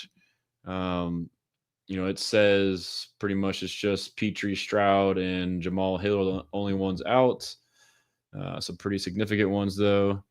And here was the injury report. Kincaid out, Curtis Samuel out, McCole Hardman out. And then Gabe Davis, played his first game. I'm sure he'll play again, but, coming back first game and then playing 3 days later is pretty tough ask. So we'll have to monitor that as well. And let's see if there's anything else worth noting. Just kind of scrolling through here. This was a pretty cool deal from Kevin Masseray on X. Houston is a house of horrors for the Bills. They have lost their last 5 games and haven't won since 2006. The Bills have only scored 15.6 points per game and never over 20 points during this entire 5-game stretch. Josh Allen is 0-3 there. And then he says Allen's numbers in NRG are pretty poor as well. 17.3 points per game, 43 and 90 of 93 for 46%, 479 yards and 1 touchdown. 17 carries for 166. Strange. I don't know if it's strange. And then like on the coverages, so Texans coverage EPA obviously still number 1. A lot of heavy cover 3 and cover 4. Bills are 9th in EPA per drop back. So they have a great pass defense yards per game, but EPA it's not as great as it sounds. I mean, it's still good, but they use a lot of cover 3. I was right when I recalled on that. Talk about this similar philosophy in limiting big plays. Just scrolling through because I know there might have been a couple more things on here I might have missed just in case. There was this mic'd up moment from Dalton Schultz. It was pretty weak. Last week was Christian Kirk doesn't talk much, and then this week it was Schultz. But here was Schultz after a play against the Titans. To the ball. Davis throws left side, hits Schultz, and he's brought down across the 20-yard line along the sideline by Gray. That's a gain of 8, fellas. Good coverage, buddy. Good try. Chirping the guy because he was kind of giving some extra after the play. But so during practice this week, Tank Dell was out there, not in practice and pads. He was in a walkthrough and catching passes from Stroud. Stroud was out there. Obviously, he's out. So hopefully we'll see him against Indy. I mean, don't see why he wouldn't. Here is Davis Mills earlier in the week talking about Titus Howard as a quarterback. High school, but he played quarterback in high school. But he also played quarterback in high school. That's what I was about to say. So, has he given you any tips? He tries to. I'll be out there in the huddle, like hearing the play call coming to my helmet, and I'll like pause for a second sometimes, like early in the week when we're hearing the plays for the first time after meetings, and he'll like try to correct me and speak up when he can. It's funny. Pretty far. Have you ever seen him do that? He can launch it. He can probably get it 65, 70 yards if he needs to. Yeah. So we'll have Titus and the Titus Cat, or as our emergency quarterback. And just scrolling through, he was out. D'Amico said Aziz was sick before the game against the Titans and kind of stepped up. Let's see if there's anything else that needs to be played. I guess we can get to the Joe Mixon stuff. Here is Nick Casario on Joe Mixon on Payne and Pendergast. And Texans GM Nick Casario joining us. So, Nick, where are we with Joe Mixon from a standpoint of are we just basically kind of just leaving the door ajar all season for the possibility here, I guess? Yeah, I think that's kind of how we've approached it. Look, I know we've been asked about this multiple times, and it's not I'm trying to be like evasive. It's just a very like gray situation. And, Joe's worked at it, and there are times when he's made progress and other times when the progress is kind of stalled there a little bit. So, I mean, players in his status of situation are on the reserve list until they're not. Joe's doing everything he can. Obviously, we're getting pretty late in the game here. I don't want to, establish any sort of expectations or, I know a month ago or whatever it was, I mentioned we probably have a better idea here, in the next 3 or 4 weeks or whatever it was. I don't think we have any more clarity at this point. So I think at this point, he's out until he's not. And again, it's just a very, I would say, gray. There's kind of a lot of ambiguity, not a lot of clarity. It's nobody's fault. It's just the reality of the situation. So I'd say that's kind of where we are. Yeah, big word salad. Just be like, I don't know. It's confusing. This was hilarious. This lady on TikTok reacting to the Titans win.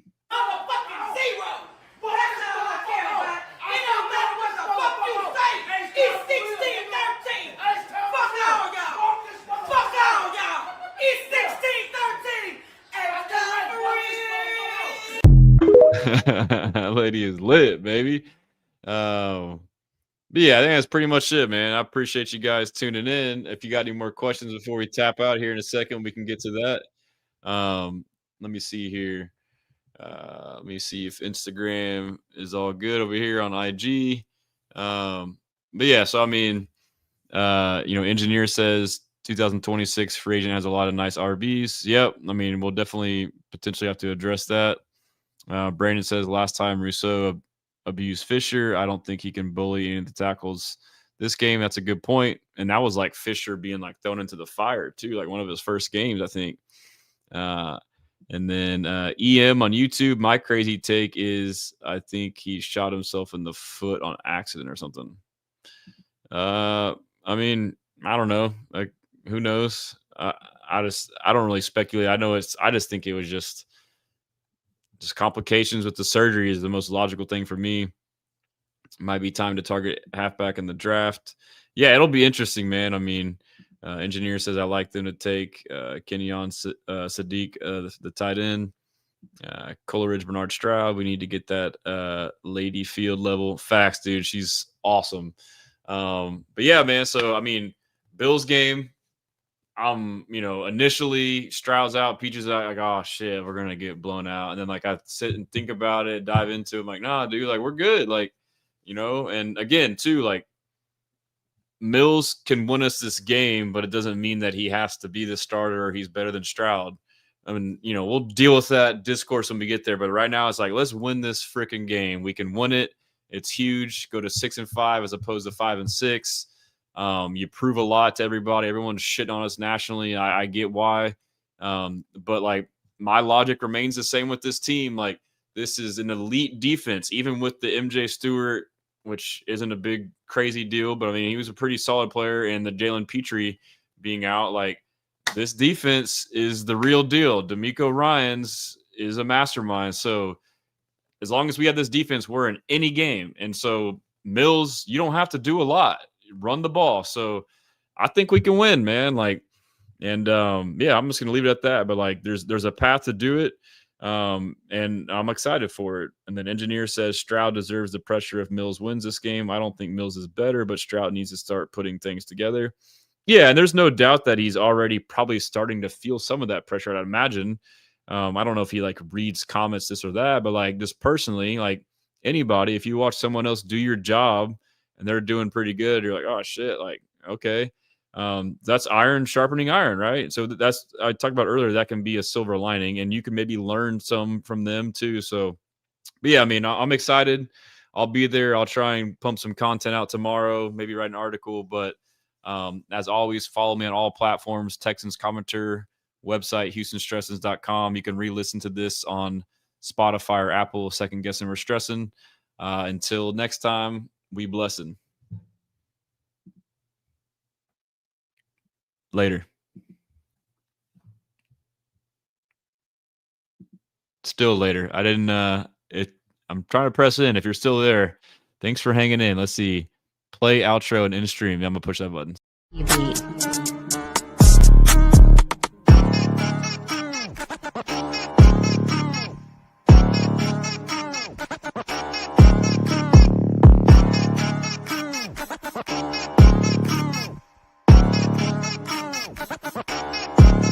Dominican trap.